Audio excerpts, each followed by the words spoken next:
Thank you all for joining us today. I'm very proud to be with you. My name is Michael Lake. I am the President and CEO of Leading Cities, and today I want to talk to you about smart cities and sustainability.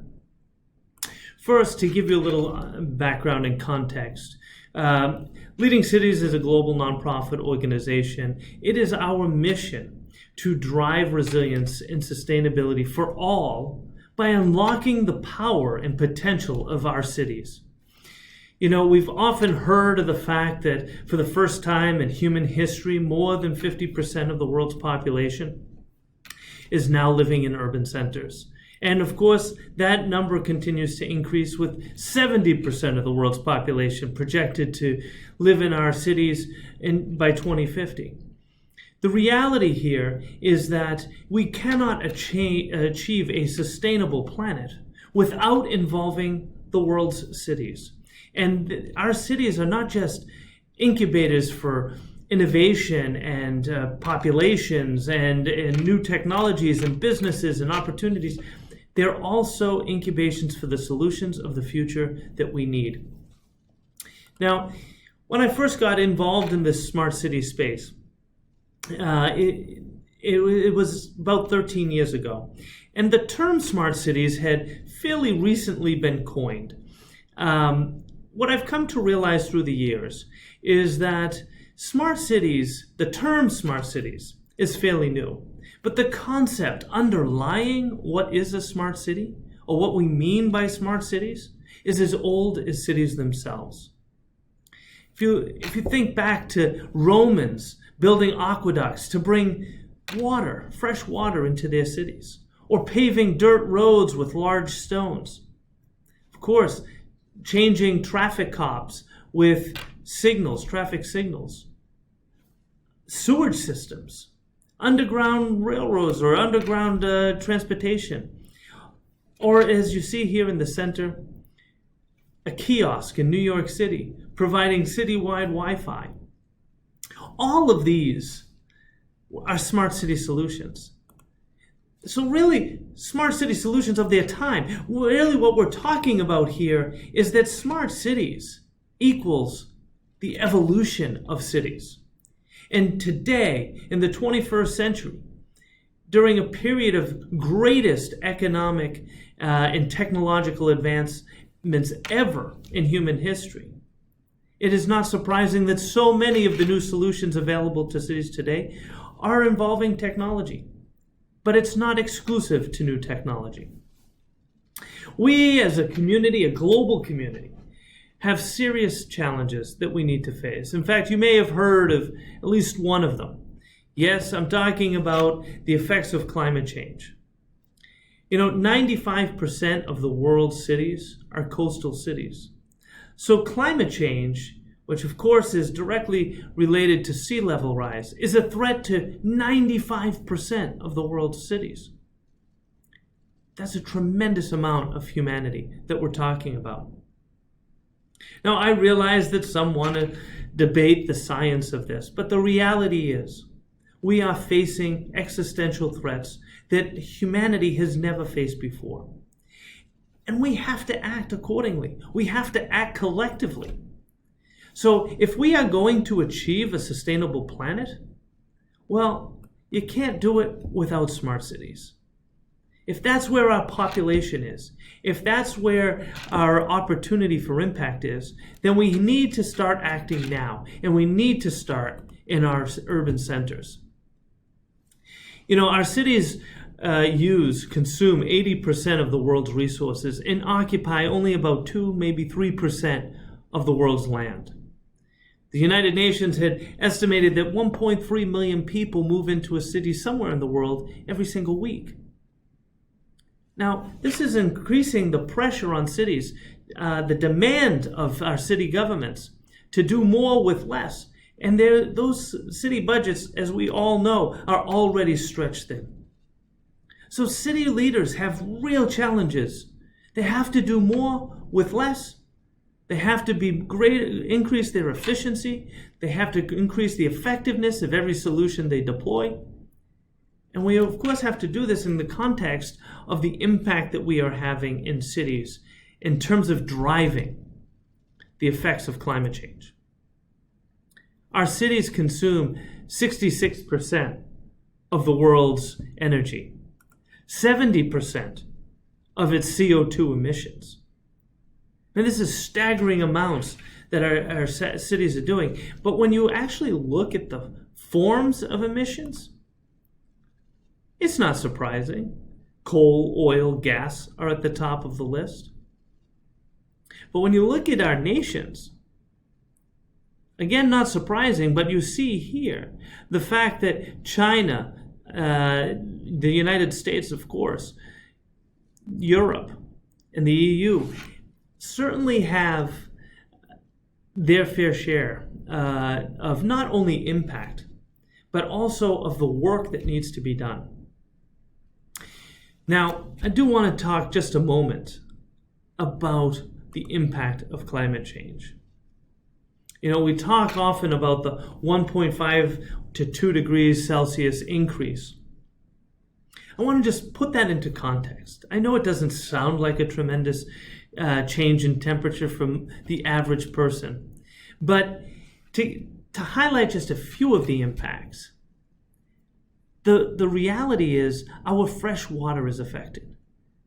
Either 9% less fresh water in the world with a 1.5 degree increase in Celsius each year, or 17% each year decrease in the amount of fresh water available for humans. Now, I will remind you that the world right now is surviving in this water-rich planet with only 1% of that water actually being drinkable. So every drop of water actually counts. Just another statistic to look at is our crop yields. Now, as our population continues to grow, we're going to have greater demands on our ability to produce and supply food. Again, looking at just some of the impacts that a 1.5 degree increase in temperature can result in is a 9% decrease in our production capacity. 16% if we increase to 2 degrees Celsius. So just the basic needs of humanity, food and water, are at risk. So the last one is, of course, sea level rise. If we increase 2 degrees Celsius, we're talking about a 50 centimeter increase in sea level rise. Again, as we talked about, with 95% of the world's cities as coastal cities, this is a direct impact. It's not just the land mass that we lose. It's not just the flooding of our homes or the loss of our homes. It's also the devastating impacts this has on infrastructure and how it can debilitate an entire city, its economy, overnight with flooding and these storm surges that we see over and over on a more intense, more frequent basis. The threats are real. So we have to take real action. We're relying on governments of all levels, national levels, state levels, regional levels, city levels, county levels. Every government entity has its role to play, whether it's developing policy, leading by example, creating regulations. We all have an opportunity to affect change. Now, the one thing that governments around the world have been facing right now is the effect of the pandemic. COVID-19 has wreaked havoc in our societies, in our families, in our economies, but it hasn't been all bad. Now, as a guy who likes to look at the glass as being half full, let's look at some of the positives that may have come from this pandemic. And there aren't many, but one that I can point to is pollution. The image you see here, the satellite image on the left, those red areas indicate pollution in Europe.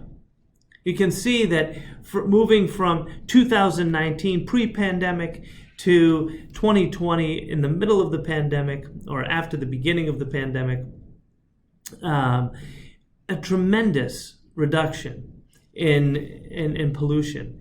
It's a reminder to all of us when cleaner air existed. This should help us to drive more environmental concerns, more action. Now, looking also at India, you see it even more dramatic impact in India.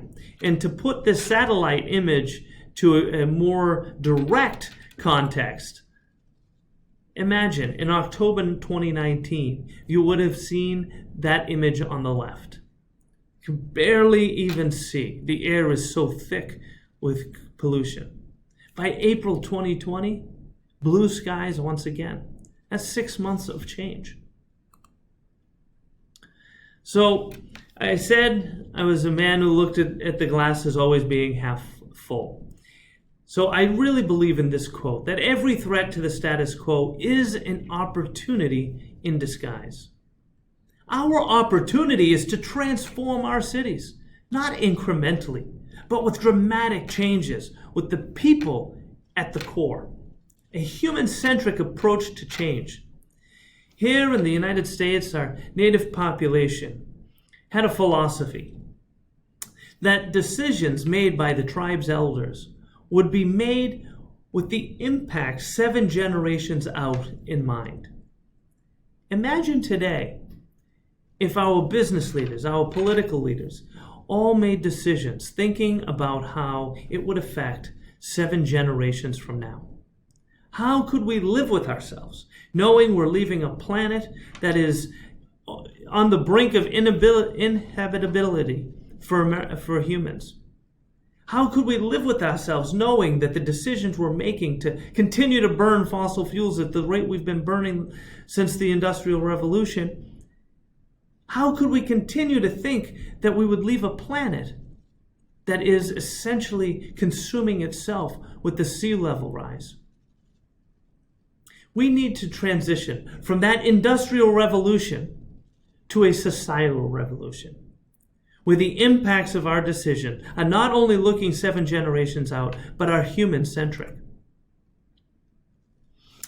We can think about how to reimagine mass transit. This photo was taken during the pandemic. There was nobody riding mass transit in some cities. So can we think differently about microtransit to make up for reduced routes of on-demand service?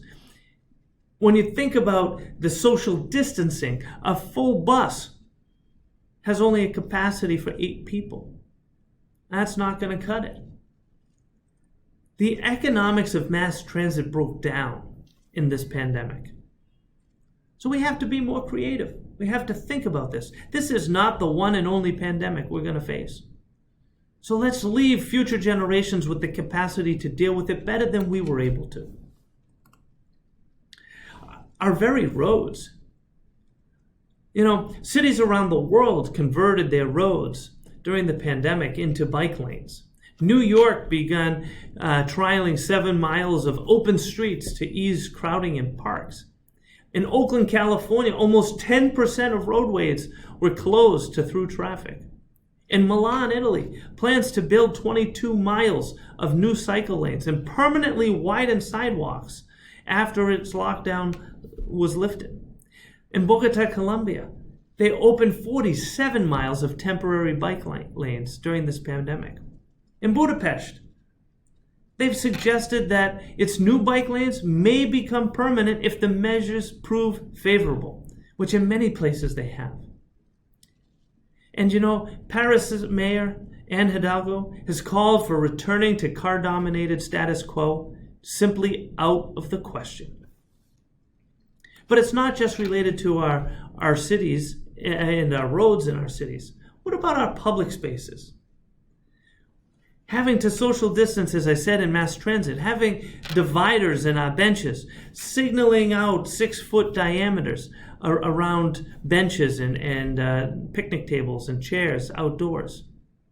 This is reducing our capacity in cities where its populations are increasing. So again, we need to be more effective. We need to think differently about how we're approaching the management and ongoing development and design of our cities. For green spaces, we've seen ideas like you see on the right. Walking parks with high hedges that would allow social distancing. In some places, these movable devices to show a six foot parameter to keep socially distanced. So back to government action. What role does the government have to play? First of all, we have to look at government investment. This is a real challenge. It does require, as I said earlier, all levels of government, because we're looking at a global investment in infrastructure between 2016 and 2040 to equal as much as $94 trillion. That's $3.7 trillion each year. At current spending levels, we're facing a $15 trillion gap. Now, that's just using today's projections, right? Every year we change in terms of our needs and in terms of solutions available, and that does have an impact on our investment. We've talked a lot and heard a lot about public-private partnerships. I believe in public-private personal partnerships are going to be our answer moving forward. Because this is a shared challenge and it requires a shared approach from all sectors. Innovative solutions, they just have to be explored. We can't be afraid of doing things differently. Public procurement processes need to be adapted so that they welcome innovation. They work with startups. They're open for new opportunities. Private sector KPIs should include climate impact.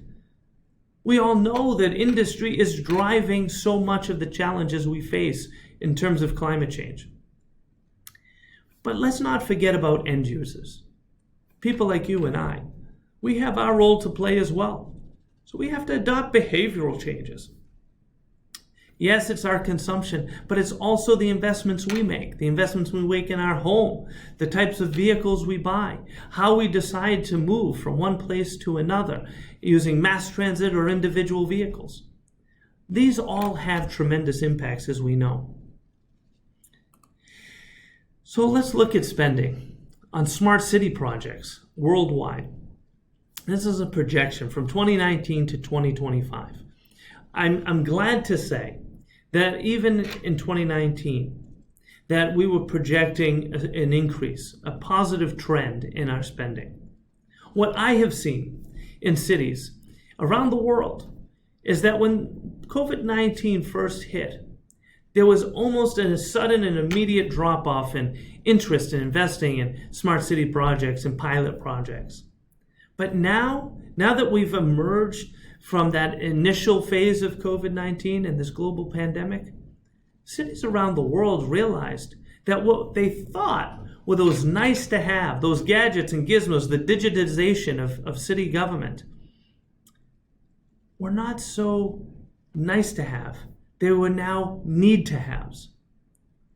Think about how many cities had tremendous impact, negative impact, on industries like the construction industry, when old, antiquated systems and methods of approving permits, paper and pencil, in-person interactions, shut down construction in cities. A digital system allows us to deal with social distancing and the ability to shut down City Hall without shutting down our construction industry, and that's just one example. So it has opened the eyes of city leaders, and we have seen an increase in interest, and hopefully that will be reflected in spending in the years to come. So what solutions exist? I couldn't possibly cover them all. We run a global smart city accelerator program, and each year we get over 500 applications. After we did it the first year, I thought, 500 applications. We must have got every smart city startup in the world. And yet, next year was another 500 plus. So there are so many solutions out there. I couldn't possibly cover them all, but we'll just touch on a few to give you a sense of what's emerging. But what we have to start with is accepting the fact that if we continue to do the same old things with the same old thinking, we're going to get the same old results. Accelerating adoption of smart city technologies to combat COVID-19 is a must. The status quo is truly a threat to cities. Accelerating that innovation is a must. So in this year's Acela City program, we saw the emergence of a new theme, plastic waste. We had a number of companies ranging from dealing with the collection of pollutant plastics to how it's processed to repurposing it and recycling it. Tremendous opportunities. The image you see at the top left is collecting plastic from rivers. Do you know that about 80% of the Earth's, the oceans, plastic comes from rivers? And most of that from just 10 rivers. On the right-hand side, under processing, that first image, those are racks of worms that are actually consuming plastic. Think about this. Every single plastic that humans have produced in this planet ever still exists. And it will exist for another 1,000 years. Using the natural process and ability of these worms to digest and break down plastics is a way for us to start ridding the planet of the plastic that's threatening us. Another way is breaking down plastics chemically into its basic compounds that can be repurposed for other uses. Or recycling that plastic into new materials used in construction, used in gardening and landscaping, or using completely new materials altogether. For instance, using food waste to produce the equivalent of plastic bags, plastic straws, plastic cups, and the like. Now, you can't have a conversation about climate without talking about carbon reduction. Do we ever think about the impact of city fleets of vehicles in terms of carbon dioxide emissions? Of course we do. But what are the alternatives? You electrify your fleet of vehicles, knowing full well that the electricity that you're using to charge it is just producing carbon emissions somewhere else. Do you use natural gas, another limited resource on this planet? Well, how about converting your fleet to biodiesel? Biodiesel, a renewable source that can power our fleets of vehicles and reduce that carbon emission. Now, street lighting. What I love about street lighting is the conversion of antiquated lights to LED lights is probably one of the best smart city use cases in the world. In large part because the payback period was so short. It was an easy win.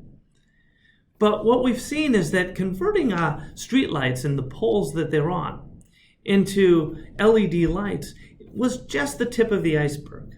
We have the opportunity to turn that asset, retrofit that asset, with more modern technologies, turning them into smart poles, using air and solar power to generate electricity that not only powers the lights and the devices you can add to it, but can be an electric vehicle charging station as well, or a drone charging station if need be.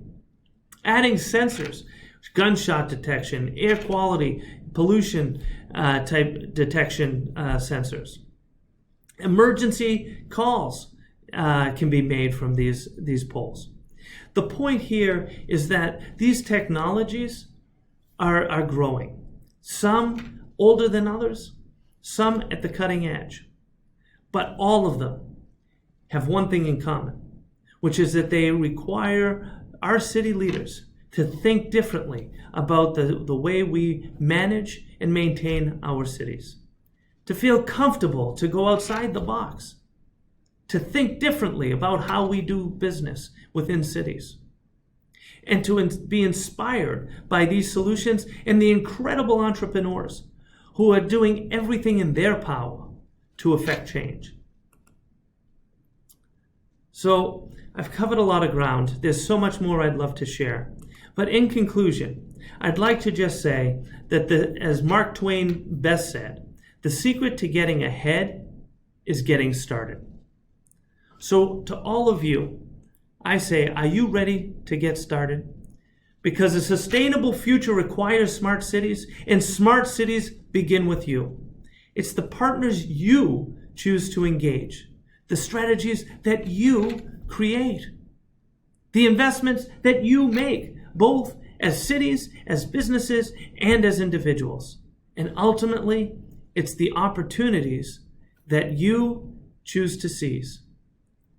I wish you the very best of luck. This is a challenge that we all must face together. It's been an honor to be with you today. Thank you very much.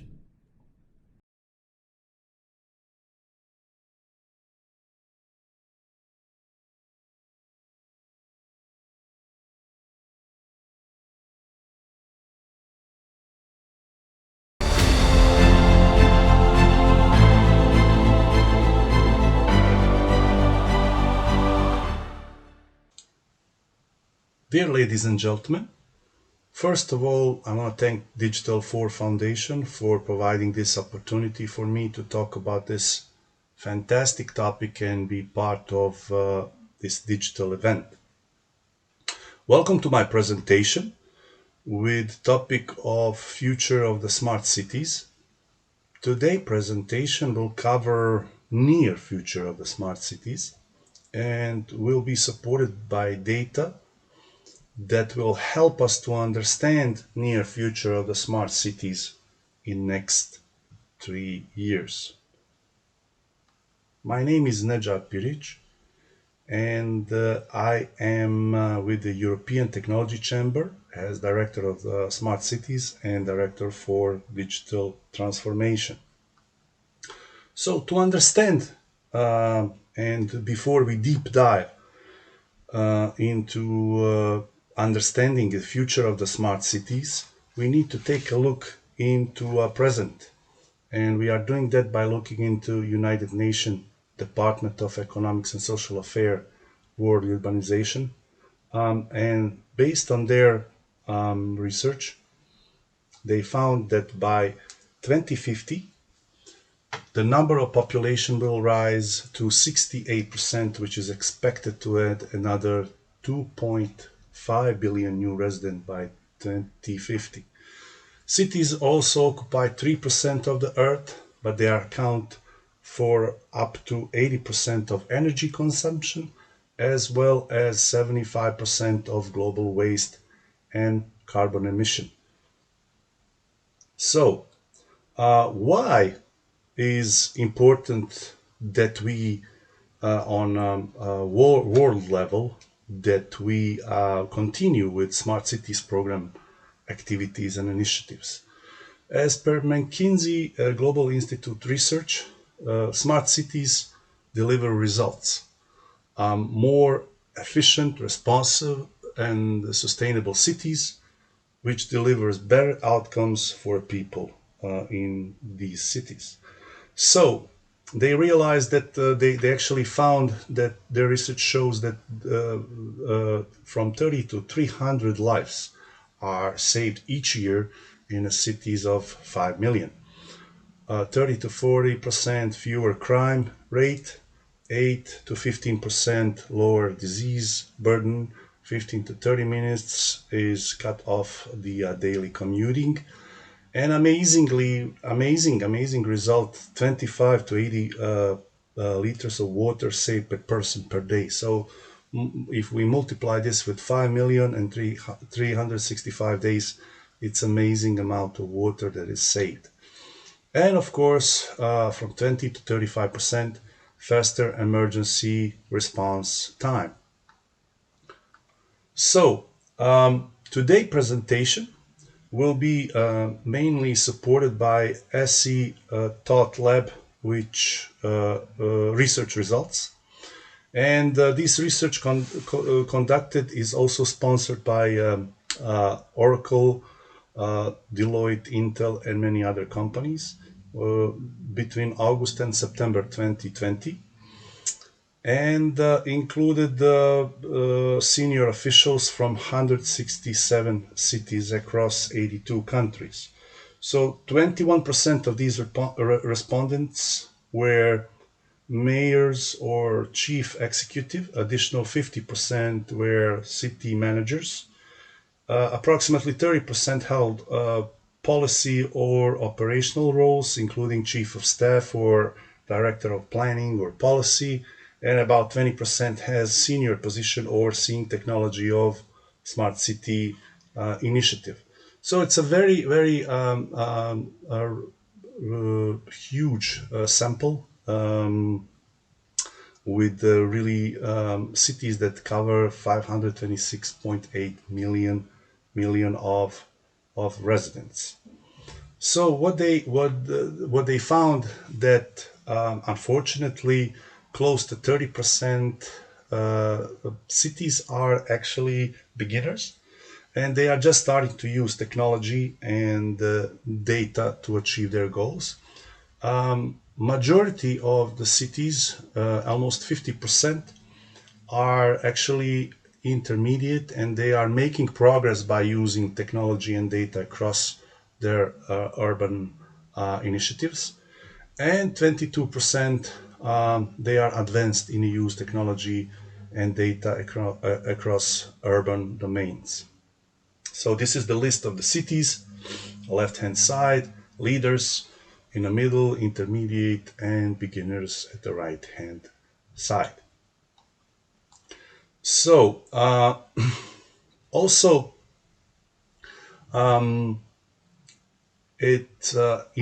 talking about investment priorities, when they ask these mayors and executives from smart cities what's their investment priorities, we can see that the results are very close. So investments are majorly going into public and safety, mobility and transportation, living and health, economy, trade and industry, digital infrastructure. So, and then energy, water, environment, government, and education. Also, on this slide, we can see another research from Global Data, how the smart cities projects, the deployments lost speed since COVID-19 happened. So basically, if you look data on 2020, they are on a level on 2014, unfortunately. So what is the progress in using technology across these urban domains? So of course it will be digital infrastructure, because without digital infrastructure, the other part will basically not work. So again, the numbers at this slide are very, very close. 78%, 75% for public safety, 75% mobility, water, energy, economy, trade, and then always lacking on government and education part. So what are 5 top challenges per these city representatives? They are saying that 52% they have complex policies and regulations. 50% is also thinking that it's difficult to find partner or suppliers, which is reasonable as technology progress every day. Of course, data and security and privacy is one of the issues, and as mentioned above, fast pace of technology change. New technologies are emerging almost every day, and of course, in beginner phase. 30% basically cities are focusing on basic services to provide for their citizens. What they are top external disruptions? So 81% is saying is pandemic, and which is perfectly true statement, and of course following by because of pandemic, its decline in economic growth 46%. And of course, 28% rising this digital expectation of citizen, climate change, lack of resources, shifting demographics, and diversity, and even 18% of the city representatives are saying there is a possibility of social unrest.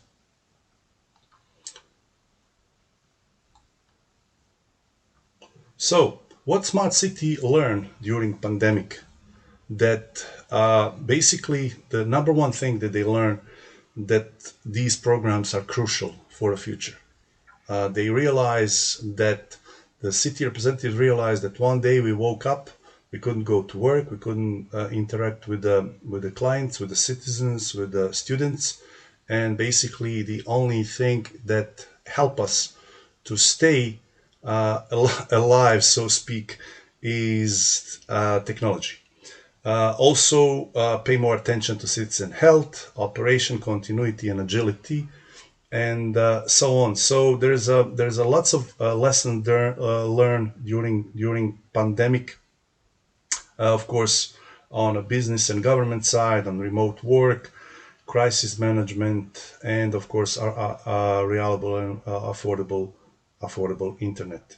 And cities are well aware of cybersecurity and cyber attack. As we can see in this slide, leaders are very confident. 95% of them is thinking that they are in a very good shape and they are very well prepared, while we have beginners with only 8% and average is 40%, which is not really satisfactory result in smart cities cybersecurity. What they thinking about partnership priorities over next 3 years? It's interesting that many of them see academics, academy, research or institution, multilateral organization, of course, government, businesses, financial institutions, startups, regional agency, and so on. So partnerships are important for success of smart city.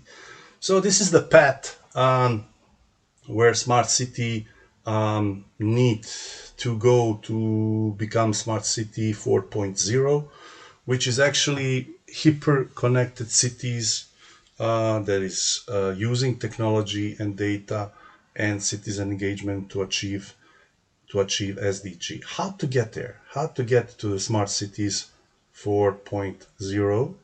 So there's a 4 steps. We need to leverage latest technology, and we need to make data as a strategic asset. Of course, we need to take advantage of our ecosystem, and very, very, very important is to engage the citizen as so we can get their expectation, needs, and of course their feedback. So Cities 4.0, the technology they focus on cybersecurity, 95%. They create innovation hub to promote adoption. They build digital equity and lead the digital effort. 75% of Cities 4.0 have a senior executive with a written framework. Interoperability is one of priorities, where 60% of cities prioritize interoperability, and of course allocate digital funding for smart technology, for physical infrastructure. So, what's the average return on investment? If we're going to talk with any city representative, this question will pop up. What is the average return on investment? So as we can see, the numbers for sprinters is close somewhat close to 6%, and on average it's between 5.27 and 5.73.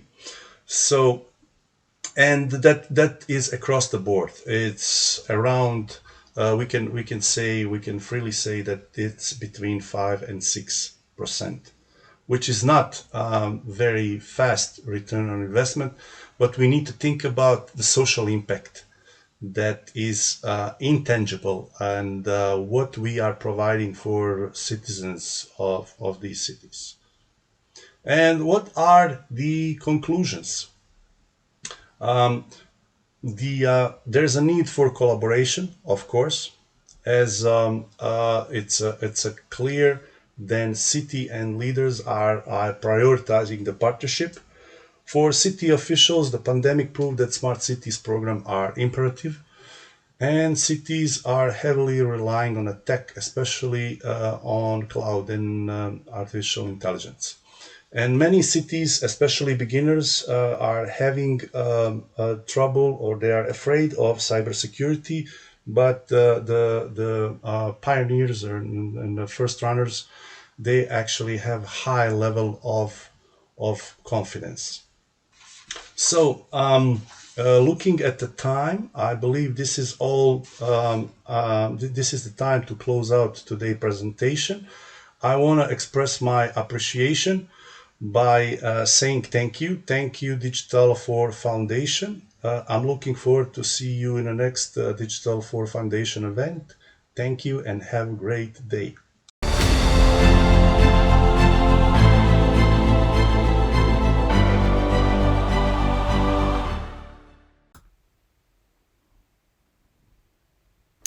Ladies and gentlemen, today I would like to introduce to you the Smart Energy Digital Innovation Hub and the Smart City Data Management Platform. My name is Romualdas Petraitis. I am the CEO at Smart Energy Digital Innovation Hub, an international innovation expert at Lithuanian Confederation of Industrialists, country's leading business confederation.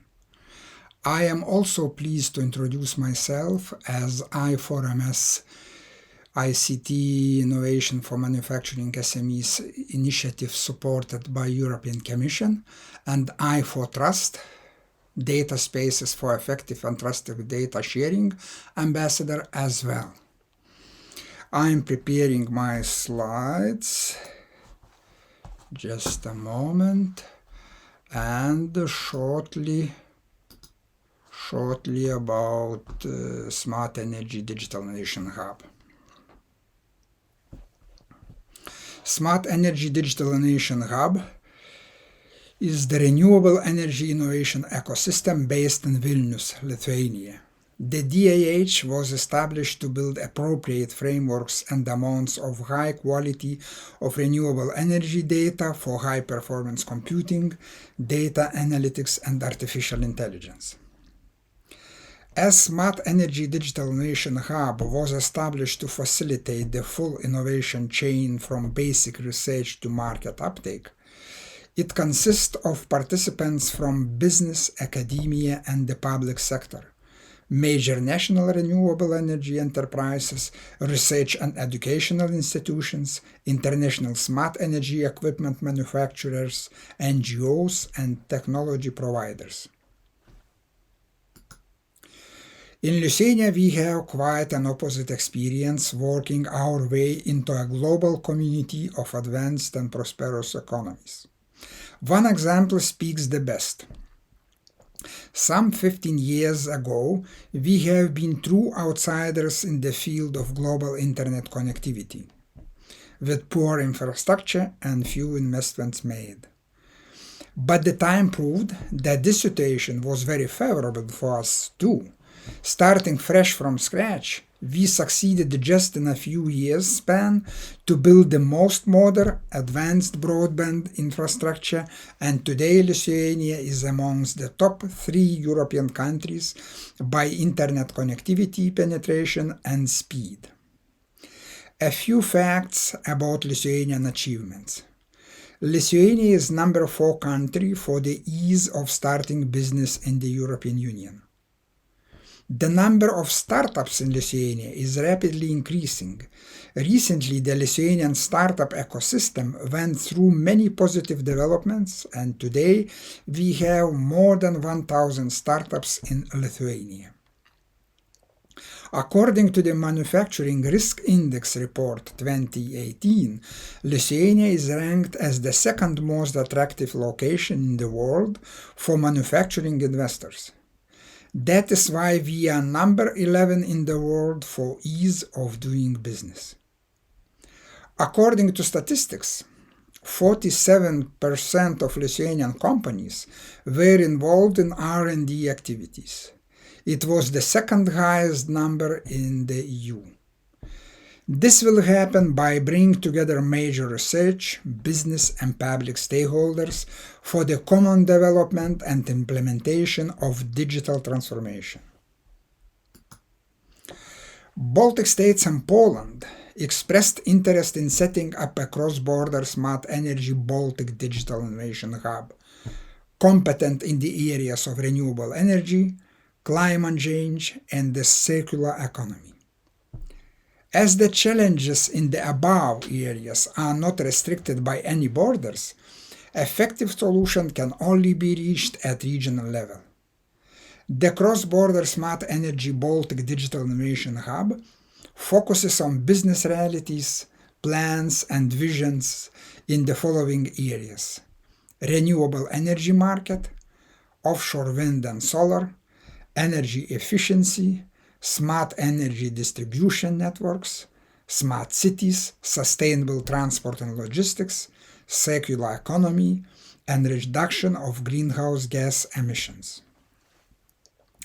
Cross-border cooperation is particularly important for small countries such as the Baltic states, Lithuania, Latvia, and Estonia, which can also use this opportunity to enter the EU value chains.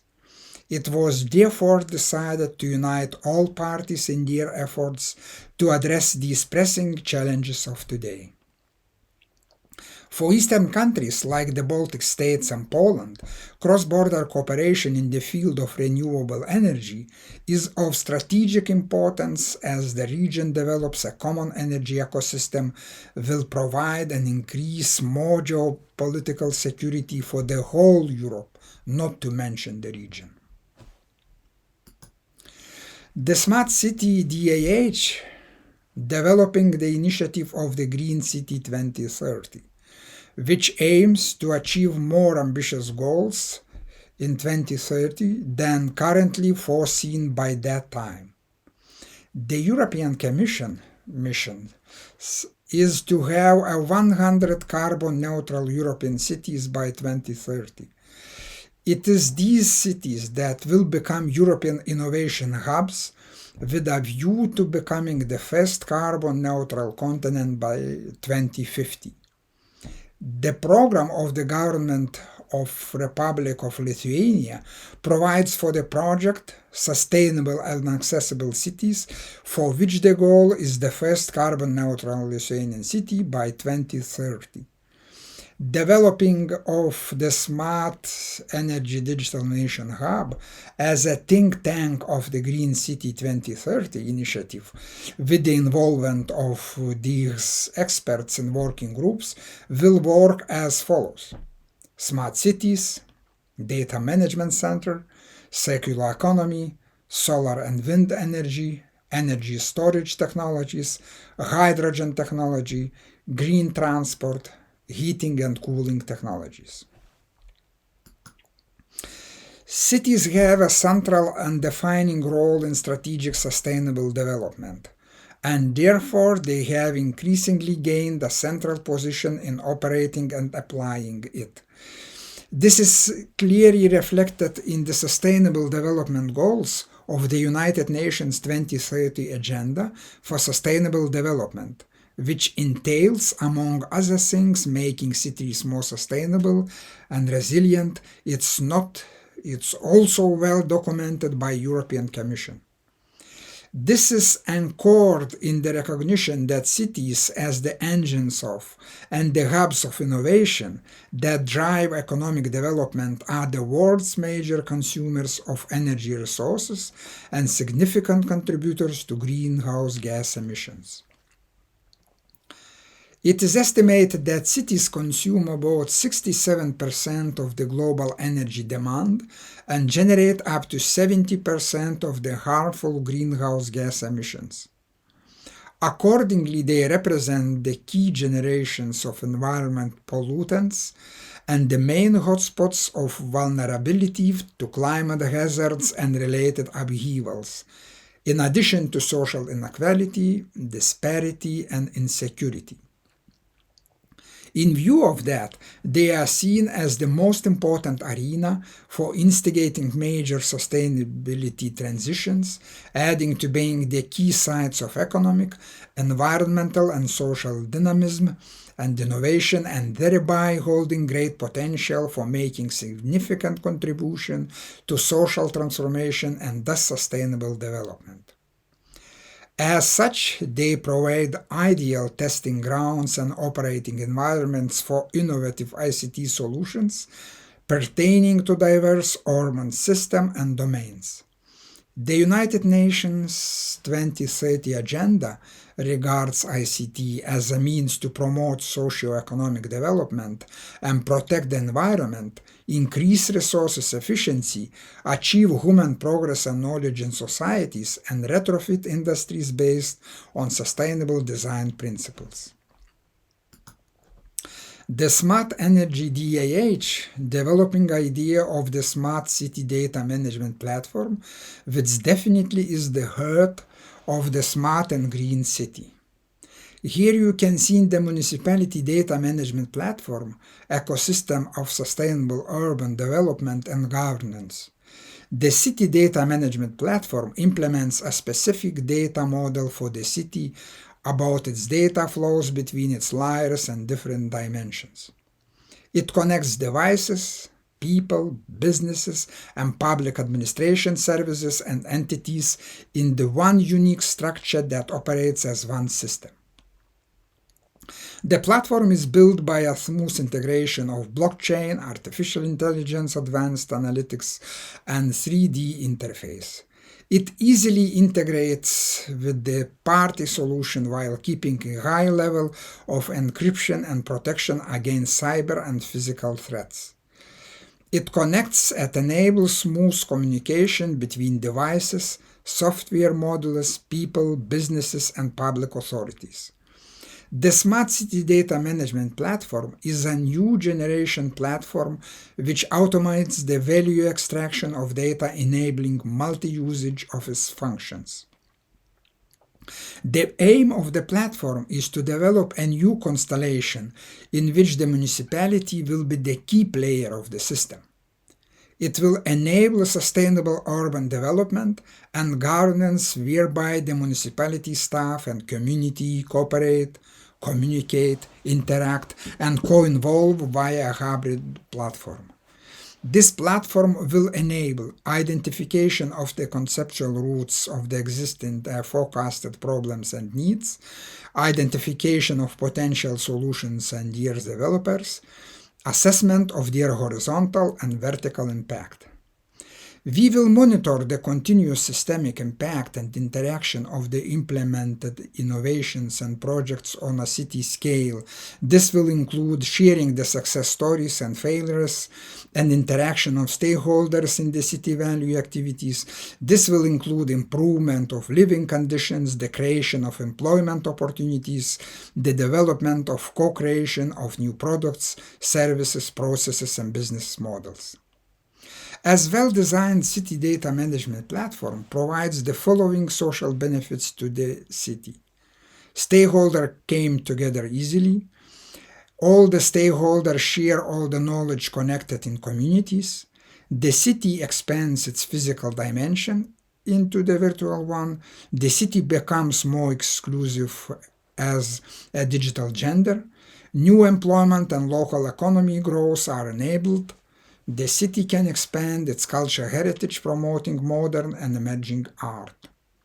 Lastly, Sustainable City Platform is a smart city infrastructure which enables a smooth integration between the physical and virtual space of city. Thanks to the opening of the virtual space of the city, it can facilitate a virtual residence experience for people abroad of the city geographical area.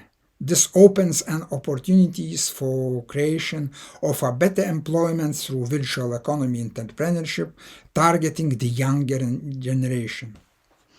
Consequently, it improves the well-being of the citizens and virtual employment. More benefits of the platform. 80% more simple technical design leading to 80% cost reduction for implementation and maintenance. 80% reduction of data storage demand, leading to more efficiency on the long run and generating energy saving and positive environmental impact. 50 times more stakeholders engagement leading to more economic opportunities. 12% higher user engagement leading in higher economic benefits. Although ICT is called on to enable sustainability into smart cities, it is subject to high negative environmental impact related to the number of deployed sensors and the volume of generated data. One of the major costs in the big data industry is related to the data storage and data treatment. Smart cities are complex distributed systems which may involve multiple stakeholders, applications, sensors, and IoT devices. In order to be able to link and use such heterogeneous data, spatial data infrastructures for smart cities can play an important role in establishing interoperability between systems and platforms. Based on the open and international standards of the Open Geospatial Consortium, the Smart District Data Infrastructure concept integrates different sensors, IoT devices, simulation tools, and 3D city models with a common operational framework.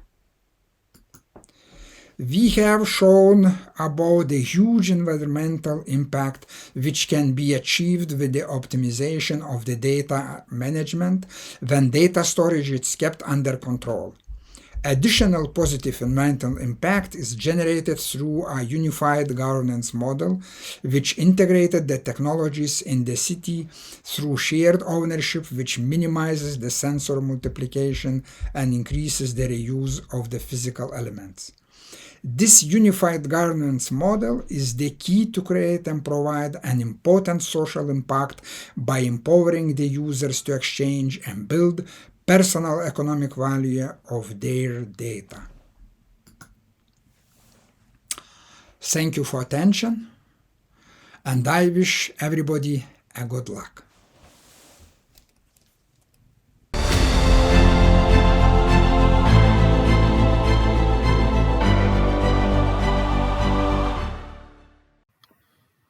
Good evening. My name is James Castle. This presentation is on quantum resilient encryption technology versus ransomware, written by James Castle and Flavia Kenyon. I am the CEO and Chief Security Officer of Terra Nova Defense Solutions and Terra Nova TCU Communications. We are a manufacturer of commercial cybersecurity products in quantum resilient encryption, microprocessor architecture, and in secure communication solutions. Our company is a multi-sector specialized and offers direct services in cybersecurity, aerospace, maritime, defense, unmanned vehicles, and in communications. I am the chairperson of the Cybersecurity Global Alliance, which operates under Terra Nova Defense NFP, and explores the possibility of creating cybersecurity legislation for global systems with a team in 9 countries worldwide.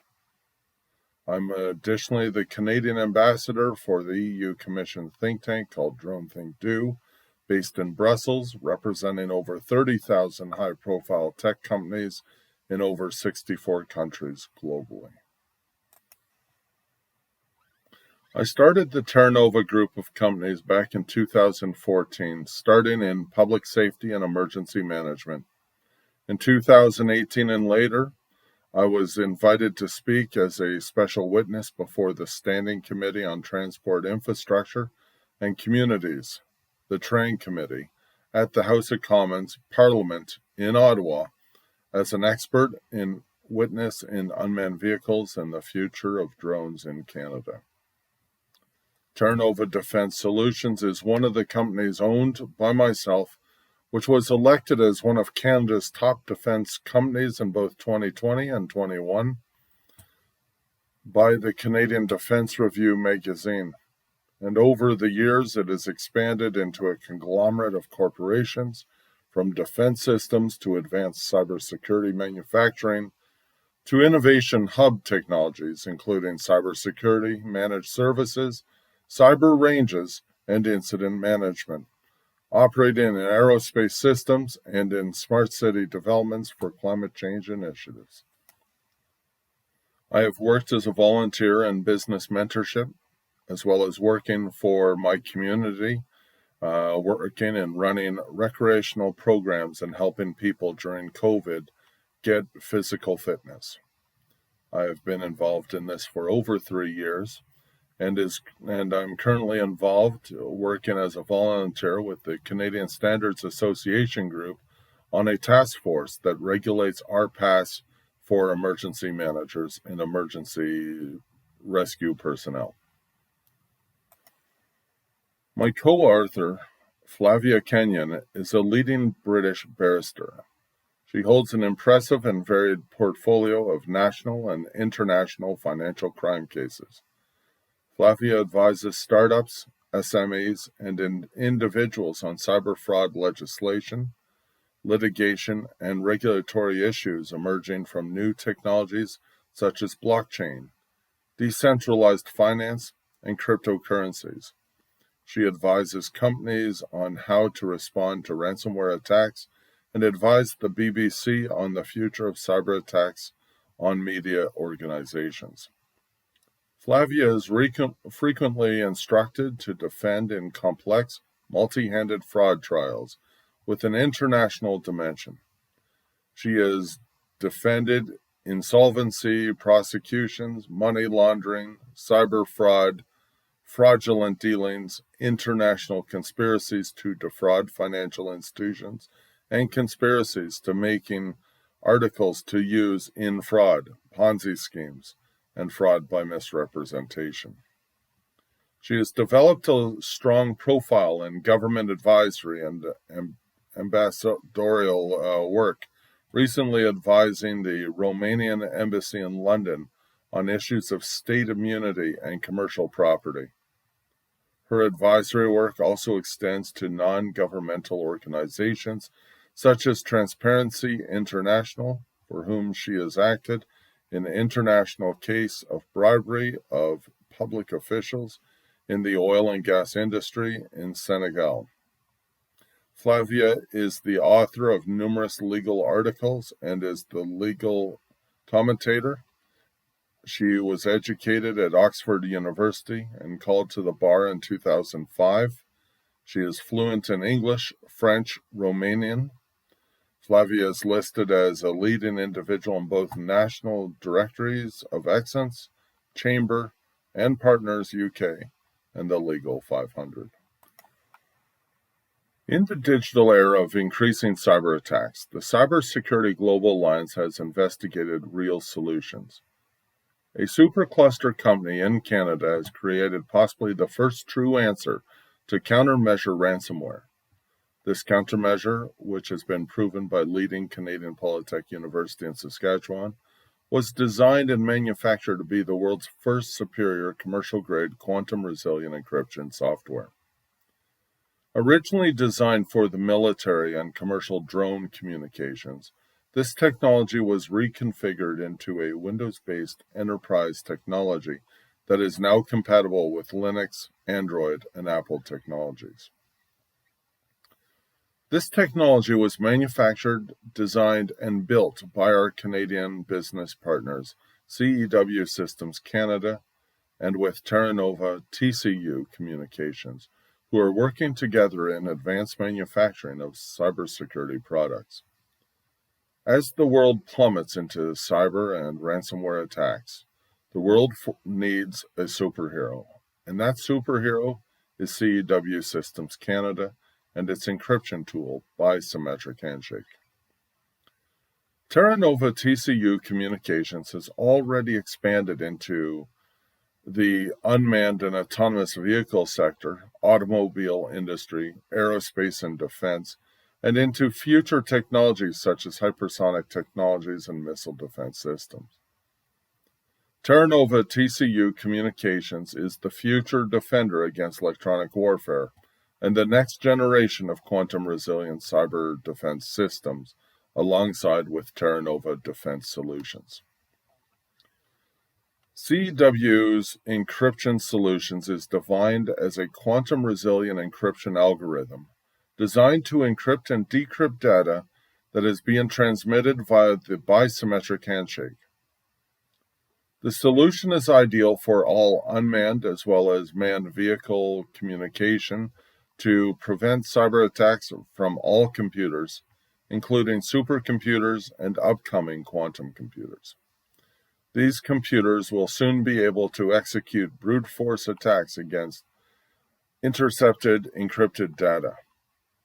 On December 3, 2020, in the Journal of Science, scientists from China built a photonic quantum computer that they claimed to be 10 to the 14th power times more powerful than the third most powerful supercomputer in the world.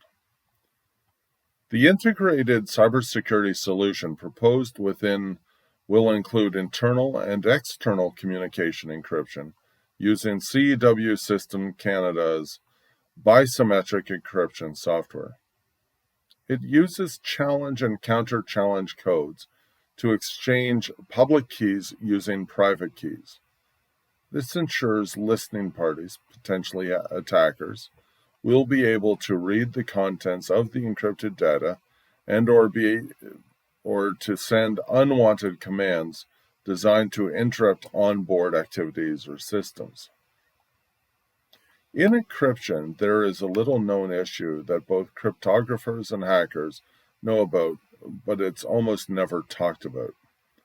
Asymmetric keys use public and private key pairs, which are heavily relied upon because one can easily send public keys, which is intercepted or hacked and can be used to encrypt data. Only the holder of the private keys can decrypt the data. So let's think about this statement for a minute and the consequence in the context of a ransomware attack. Anyone with a public key can encrypt data with it. Essentially, what this means is that anyone who intercepts a public key can pretend to be another person and spoof the receiving device or person. This is one of the main reasons why hackers use to get into the back doors of servers. Let's consider for a moment and create an example to best illustrate this. In typical encryption descriptions, Farah and John exchange secret information while Max tries to intercept the encrypted data. So, Farah sends John a public key, which John uses to encrypt his data. But since Farah is holding the private key, only she can decrypt the message. Public keys will prevent Max from finding out what messages John is sending to Farah. But it does nothing to stop Max from pretending to be John and sending Farah a misleading message. With public key encryption, there is no true secure means by which to help Farah ensure that John and only John can encrypt and send her information. Let us take another pertinent example, the Internet of Things, technologies such as drones or garage door openers or automobiles. Each of these devices sends and receives data that through easily intercepted radio transmitting technology. A drone has been programmed to decrypt 4 commands: up, down, left, right. The drone would be programmed in more complex command codes, but let us say the programmers assumed the encryption would protect them. The drone receives a request from the drone pilot, we'll use the name as Alice, to send over an asymmetric key upon startup, and transmits a post-quantum level public key. Any person's, say Mallory, within transmitting range can intercept the public key. Mallory will not be able to decrypt the command codes Alice is transmitting to the drone.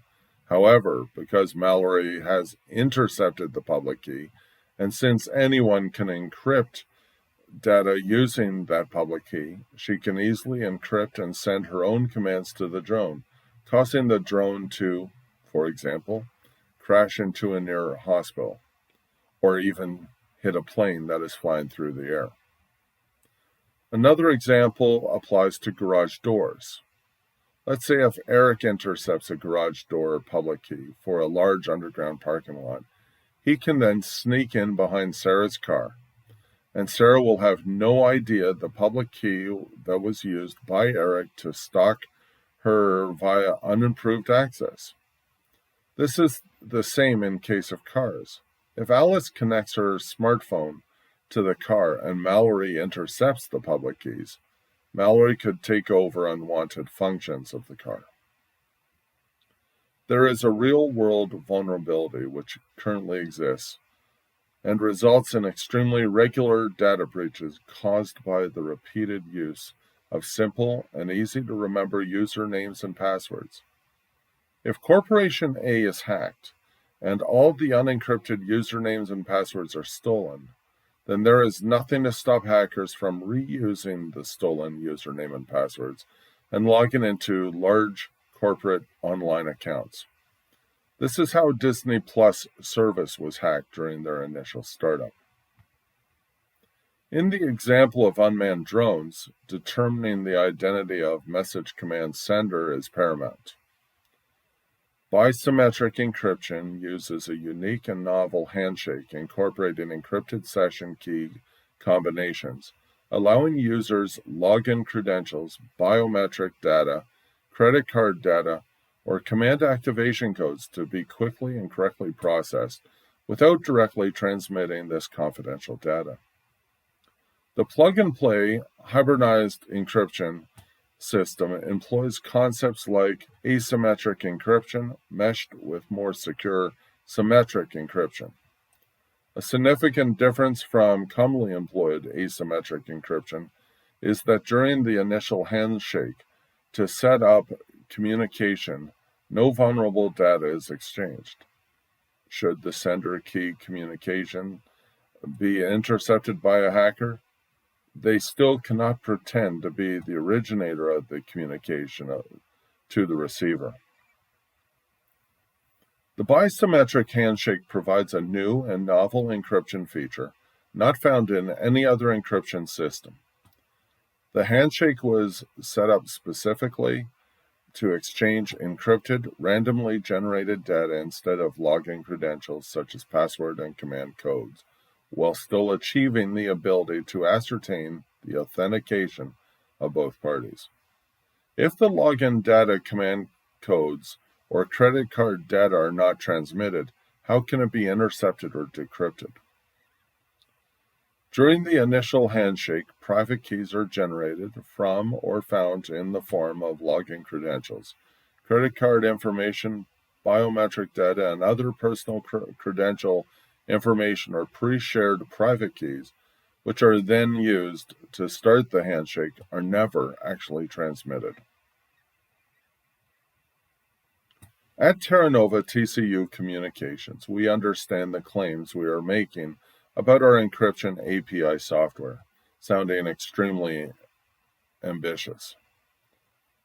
Our software was developed over years, starting in 2016 to 2017, when we watched a news documentary on how easy it was to break into a key fob-enabled vehicle. A thief could simply walk up with a tablet and portable transmitter, execute a brute force attack, and be in the car in less than 30 seconds. The Bi-Symmetric Handshake was specifically designed for encryption of open-air radio communications where command codes are easily intercepted and recorded. The Bi-Symmetric Handshake was born out of this realization in which a unique and novel type of handshake can provide an excellent solution, one which always happens to be quantum resilient. To authenticate the claims of our encryption software, we engage the services of the Saskatchewan Polytech Digital Integration Center of Excellence, also known as the DICE Group, to perform a short NRC-funded analysis of our Bi-Symmetric hybrid encryption API system. Dr. Cecil M. Kupel is a PhD, ISP, ITCP, and is the Senior Research Associate from the DICE Group, was kind enough to provide the evaluation for us. Dr. Kupel's white paper was written from a point of view of e-commerce, with several mentions of Bluetooth, automotive key fobs, and related radio transmitting technologies. This of course, extends to unmanned vehicles. Within his paper, he directly quoted from third-party academic peer review of our quantum resilient software. Ransomware has become a flourishing global criminal industry. In just a few years, the scale and severity of attacks have grown at an alarming pace as cyber criminals look to exploit cybersecurity vulnerabilities to maximize profits worldwide. It is a crime without frontiers, as a single attack can rapidly spread across borders with devastating effects. An example in point would be the 2017 WannaCry ransomware attack that affected people in 150 countries. Ransomware is a form of cybercrime, a highly sophisticated, highly lucrative, and evolving white-collar crime that not only risks the personal and financial security of individuals, but also threatens national security and human life. Businesses, schools, governments, hospitals, critical infrastructure, and entire cities are now regularly targeted, their networks disrupted, and even held hostage. This is a type of malware, software designed to cause harm to a computer or a computer network for financial profit. The malware is designed to encrypt files on a device, rendering them unusable. Malicious actors then demand ransom in exchange for the decryption. Generally, an attack has two main goals. The primary goal is financial profit. The demand of the ransom payment is cryptocurrency, usually in BTC. To decrypt the victim's files, and secondary and subsidiary goal is the theft and exfiltration of data and the threat of exposing the victim's data on the internet, including copyright-protected trade and industry secrets, highly sensitive personal and non-personal data, if additional ransom is not paid. This is called double extortion. Attackers use a victim's data on the internet in addition to ransom attacks. Attackers use a victim's data as a bargaining chip, a further vehicle of extortion on the victim for the speedy payments of the ransom, or as an asset to hold on for later for sale, selectively, to other criminal groups, or for later deployment in pursuit of further crime. Because the victim is dealing with criminal gangs, there are no guarantees that even after having paid ransom, the data will be returned safely. By the end of 2019, such was the level and sophistication of ransomware that cybersecurity analysts began referring to it with terms normally used for legitimate business models. A service market, a big business market, a big game hunting market for criminal groups to run as professional organizations. The ransomware as a service, also known as RAS model, in particular allows criminals without technical sophistication to conduct ransomware attacks anywhere in the world. And, at the same time, technically knowledgeable criminals are conducting increasingly sophisticated attacks fueled by ransomware payments. For anyone in the private or public sector who has been a victim of a ransomware attack, the question of whether to pay or not to pay the ransom becomes an existential one. Faced with such predicament, it is important that a clear and internationally recognized legal framework is put into place that will create legal certainty of how of such a pressing issue. Presently, there is no such legal framework in place. No international or indeed national law enforced agencies have reached a consensus on whether such a payment should be made legal, a decision which has undoubtedly involved difficult policy considerations. Presently, victims agonize about whether they should proceed to engage with attackers, do so in a legal vacuum, and may expose themselves to unwanted liability if they have not sanctioned to be compliant. Making a ransomware payment per se is not unlawful. However, the current legal position is far from being clear or reliably consistent due to the varying global laws. Arguably, it is extremely onerous for a victim to identify the payment recipients under the short timelines of a ransomware attack, bearing in mind the decentralized nature of the attack and of the method of payment in cryptocurrency. The demand for the ransom payment in cryptocurrencies adds another layer of difficulty for a victim to be able to trace and identify the recipient and thus be sanctions compliant. Attackers have become well versed in the use of blockchain with its transparent ledger of transactions by law enforcement and digital forensic agencies in tracing the payments. In order to obfuscate law enforcement and the forensic tracing process, cyber criminals are now using decentralized exchanges, which by their very nature do not have a middleman or intermediary, and are extremely difficult to regulate, as opposed to centralized exchanges, financial entities subject to anti-money laundering and KYC regulations. Attackers demand the payments to be made to unhosted, self-hosted wallets that are not hosted with an exchange. An unhosted wallet is effectively software installed on a computer or device. The funds are controlled by the individual without the need for an intermediary. Users of unhosted wallets interact directly with a digital currency system without the involvement of a financial institution, service provider, or other intermediaries such as a centralized exchange. Importantly, users of unhosted wallets can receive, send, and exchange their crypto assets with other unhosted wallets without revealing their identity. This makes it almost impossible for law enforcement, let alone a victim of an attack, to trace the identity of the ransom recipient.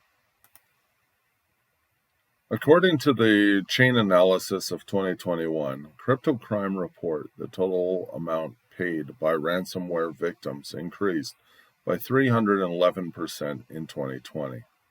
reaching nearly $350 million worth of cryptocurrency. Although there is a strong presumption against making the ransom payment built into both the OFAC guidance and the UK-EU regulations, there is no legal clarity as to the status of making a payment to an organized cybercriminal group. The concept itself profoundly offends the old common law principle of aiding and abetting, assisting in the commission of crime, which in itself is an offense.